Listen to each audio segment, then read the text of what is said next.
Has the time arrived when worries about climate change could create a genuine mass movement?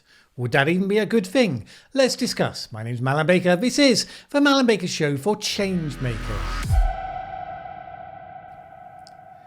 We've had environmental campaign groups in the UK for decades.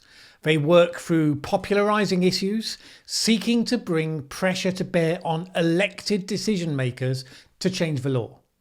When Extinction Rebellion came along, it was something very different to those groups. It declared itself an intended mass movement whose aim was to overthrow the government.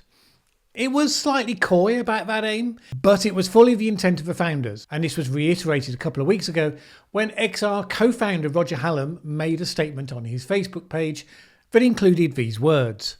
Headed, "Time's up, the regime must fall," he said, "In full knowledge of the science of their own collective free will, the political class has engaged in the greatest crime in the history of this country.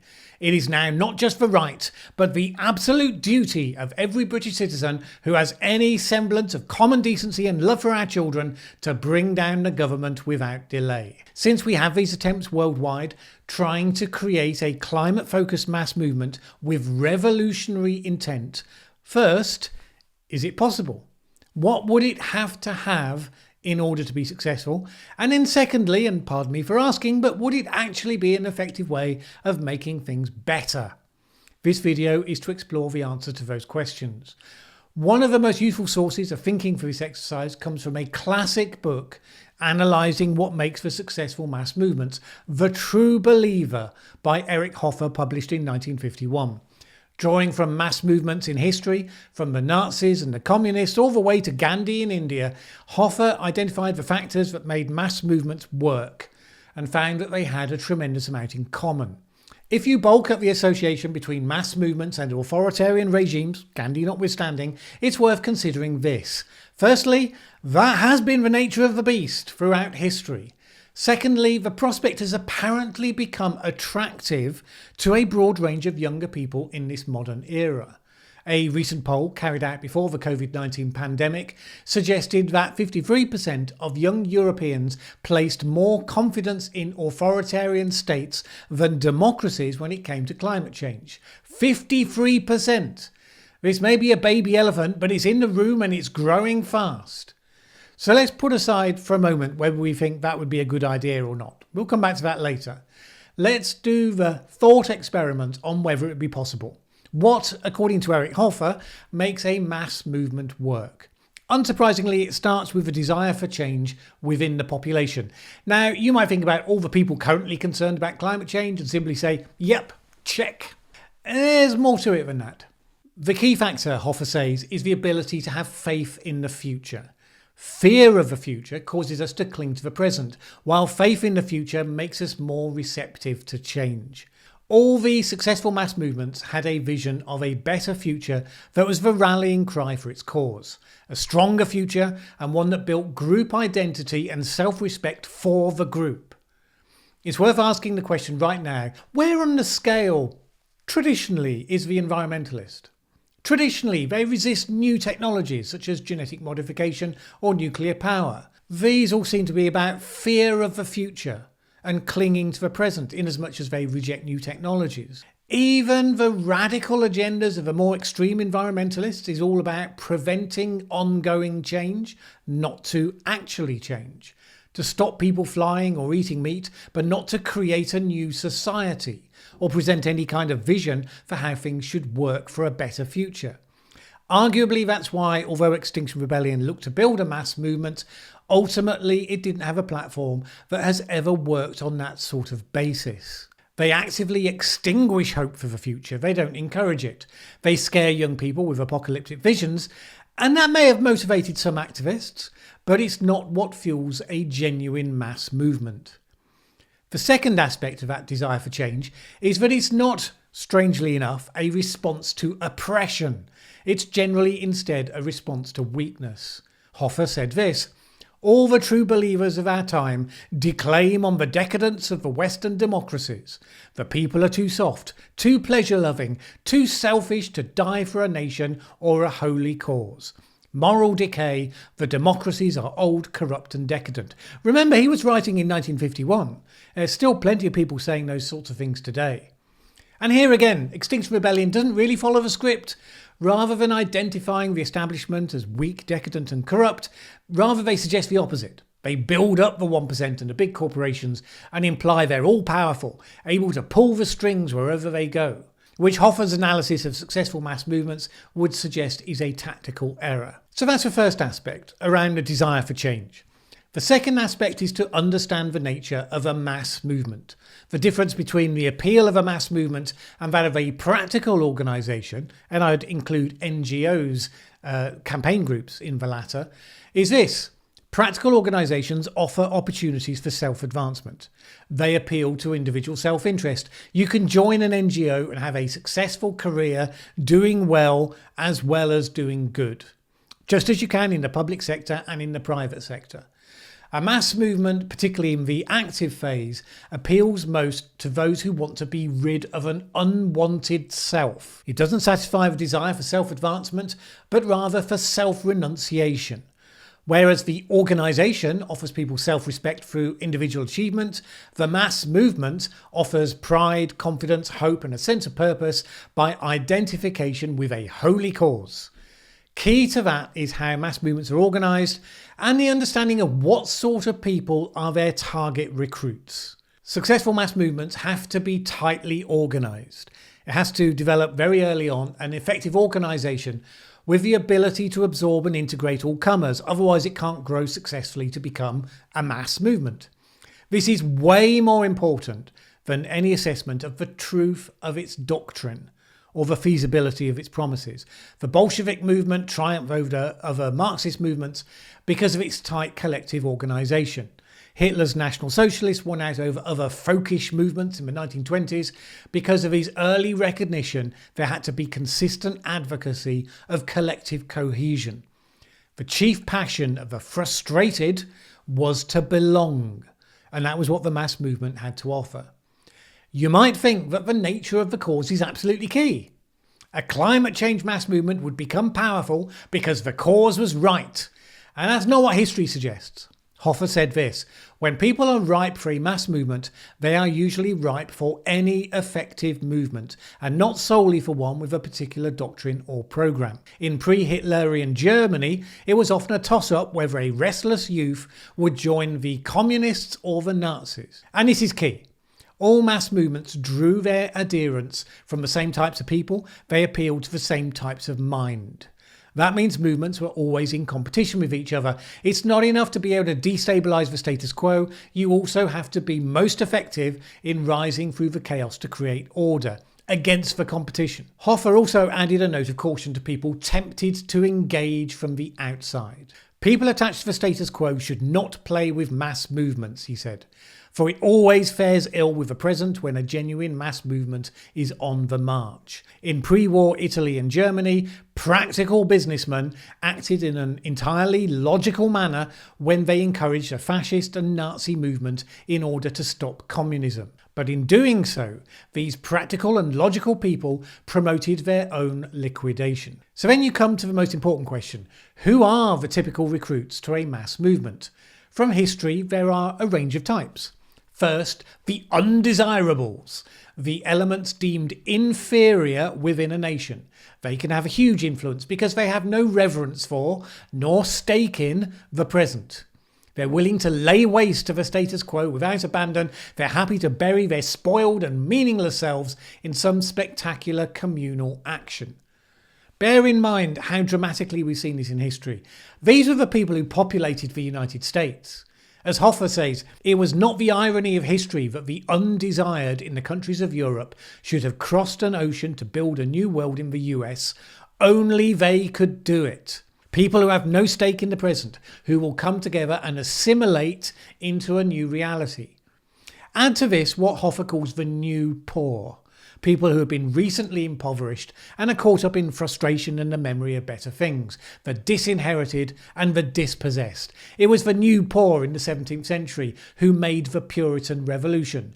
It was the ruined middle class that formed a key support of the Nazi and fascist movements. Surprisingly, the desperate Abject poor do not make good recruits. Their lives are spent obtaining the very basics for survival, and that provides meaning enough. And it also leaves little space for dreaming of better systems. De Tocqueville noted that the period preceding the French Revolution had seen more material advances for people than any period that followed it. And he said this: the French found their position the more intolerable, the better it became. Other key recruits to a mass movement included creative people whose creativity is fading. Such people showed a pronounced inclination to joining a mass movement.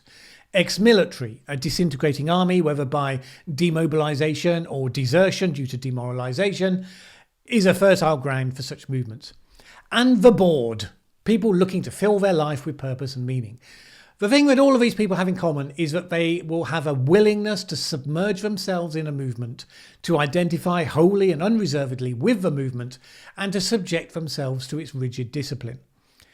You'll also notice that there is no overlap between that group and the supporters of Extinction Rebellion. None whatsoever. Modern activist movements tend to attract highly individualistic types, self-indulgent, tending to the lazy, and hence unwilling to have any sort of leadership structure or to countenance the rigour that such a movement would demand. Roger Hallam may want to overthrow the government, but he's bringing a water pistol to a gunfight. Effective mass movements place a huge emphasis on unity and self-sacrifice. Without being able to impose discipline on its followers, it can't function as a mass movement, which is why individual liberty is not a feature of such movements. You may have thought they were all a merry band of freethinkers, but no. Even those movements that rise up in the name of freedom against an oppressor, they don't realise individual liberty once they start rolling. So long as a movement's in struggle, it has to defend itself against its enemies. And hence, once the struggle's won, such movements then have tended to move on to create or even invent new enemies to keep the dynamic working. You only have to think back to Mao's China and the Cultural Revolution, his determination that people should have new enemies to be united against, even if that means turning them against each other. Such movements reward loyalty, not free thinking. And that's why some of the founders of movements, many of whom had been individualistic freethinkers of their own, end up as the victims of their own movement. Think Trotsky, for instance. Mass movements don't want individuals exercising their own judgment, which is why they'll often do capricious and unfair things, just to keep people off balance, never confident that they know the rules well enough to act on their own initiative. It's a key element of control. And it's one reason why authoritarian movements are never good on the environmental front. Which brings us to that second question. Would such a movement reward the growing trust in it by the young people of today by delivering an answer to climate change? History suggests that the answer is a huge no, because the inability to challenge decisions where there are clear negative consequences is exactly why authoritarians have generally destroyed the environment, often with tragic consequences. Whether it's the Russian communists draining the Aral Sea by insisting on planting water-thirsty crops upstream, or Mao's communists mobilising the whole population to kill sparrows to make the crops grow better, only to discover that the sparrows actually kept insect pests in check. Or Hitler's Nazis, which used the romanticisation of the German connection to the environment in the past as part of their early propaganda, but in practice prioritised only the economy and military expansion. The reality of the authoritarian has been completely consistent, and that's not an accident. That central control supported by unthinking obedience is essential for an organisation that depends long-term on unity and self-sacrifice. Routine self-sacrifice is not a reasonable act, so active mass movements tend to interpose a fact-proof screen between the faithful and the realities of the world. They do this by expressing total faith in the certitude of their doctrine and that there's no truth or value outside of that doctrine. The true believers actively reject, often angrily, truths and facts that are considered to be unworthy. They are never baffled by contradictions because they simply deny their existence. And the doctrine that's granted such certainty can work perfectly well even if it's absurd. History suggests that crude absurdities, trivial nonsense, and sublime truths are equally potent in getting people ready for self-sacrifice. When it comes to unifying people, the most potent weapon is, unsurprisingly, hatred. Not idealism, not empathy, oh no. Hoffer suggested that one of Chinese leader Chiang Kai-shek's more serious failures was when his forces had gotten rid of the Japanese invaders at the end of the Second World War, was his failure to find a new devil to unify his people against. And that left him open to Mao's revolution, and Mao pointedly made sure to invent those new enemies in the future to a fault. In the French Revolution, the aristocrats were the enemy, and they were described as descendants of barbarous Germans, as opposed to the French commoners, who were of course descendants of civilized Gauls and Romans. When Hitler identified the Jews as the enemy, he was able to place them in the imagination behind everyone who opposed him. Behind England stands Israel, and behind France, and behind the United States. Extinction Rebellion takes its enemy as the 1% and the bosses of the biggest corporations in the high-impact industries. Whether they go as far as to provoke hatred for the group is an open question. The leaders are aware of the dynamic, but arguably and thankfully not fully committed to the dark places that it would take them. But they will vigorously argue for the instant destruction of certain industries without regard to the consequences on the people involved, a position that, if not based on hatred, is certainly based on an absence of empathy and a strong degree of indifference. Hoffer had this to say about the impact of hatred on mass movements. Though hatred is a convenient instrument for mobilising a community for defence, it does not in the long run come cheap. We pay for it by losing all or many of the values we have set out to defend. So that's the most powerful of the unifying factors. Another is imitation, the lack of self-confidence of the frustrated who are drawn to mass movements is key to that. The more you distrust your own judgment, the more you're willing to follow the example of others. This is a strength of a movement, but it's also a possible weakness. The faithful are easily led, but that means they could also be easily led astray by outside influences, which is why mass movements will often include strong attempts to keep such influences away and to demonise anyone who attempted to follow the example of outsiders.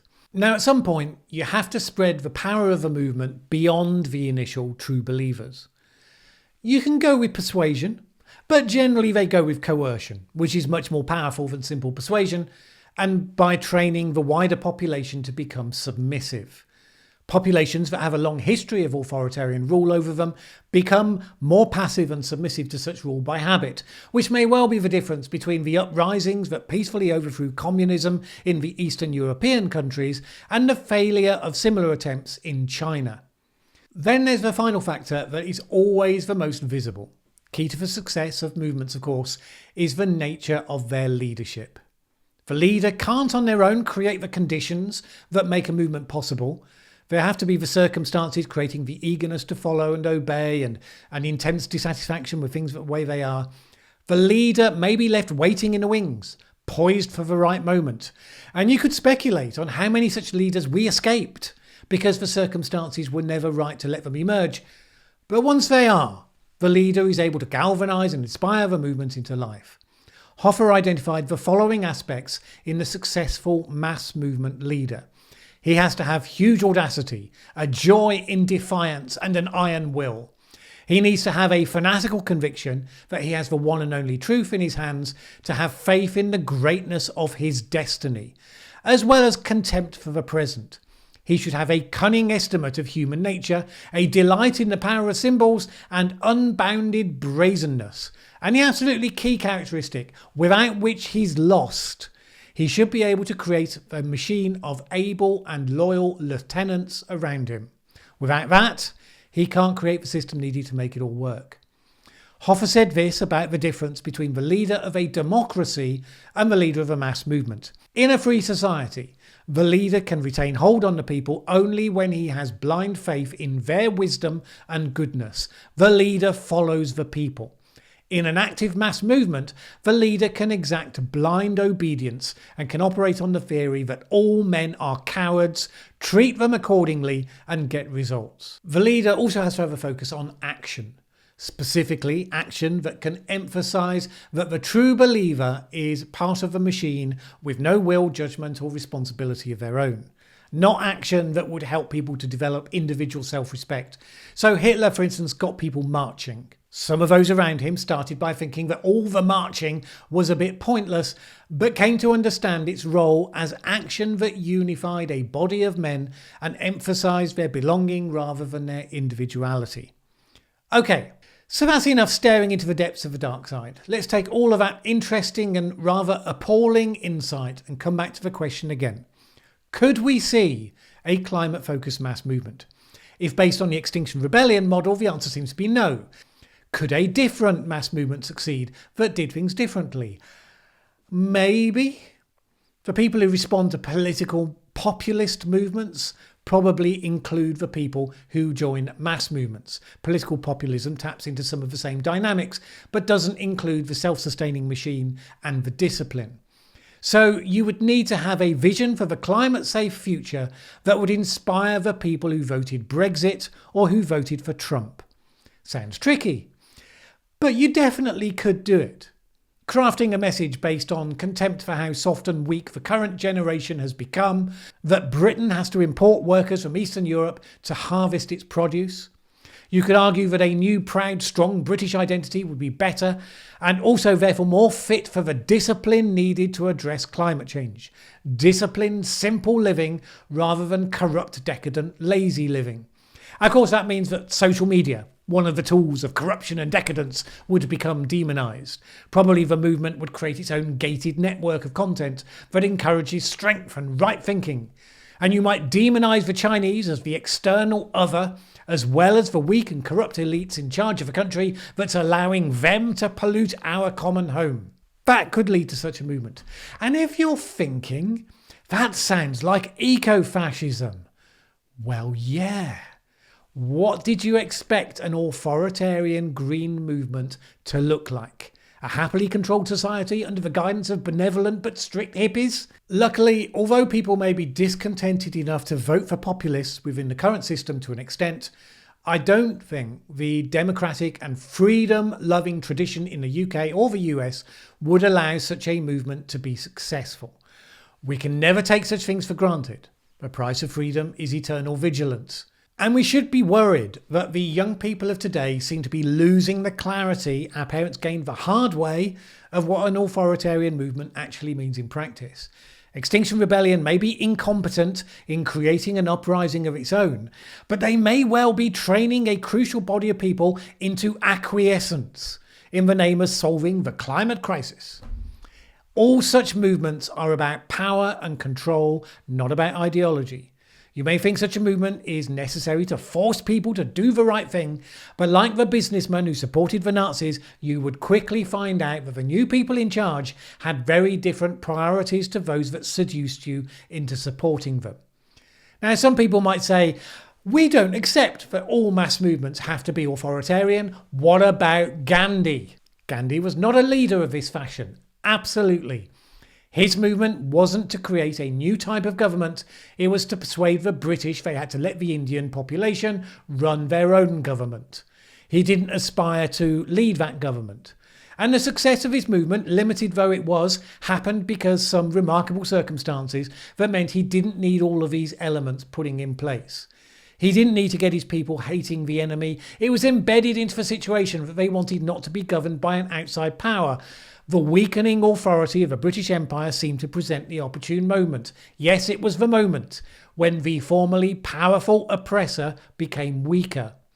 He didn't use violent coercion, he focused instead on persuasion. Persuasion works the same way, it's just harder to achieve. He ended up having to threaten to harm himself to stop his followers from turning on each other or from losing their discipline in the use of non-violence.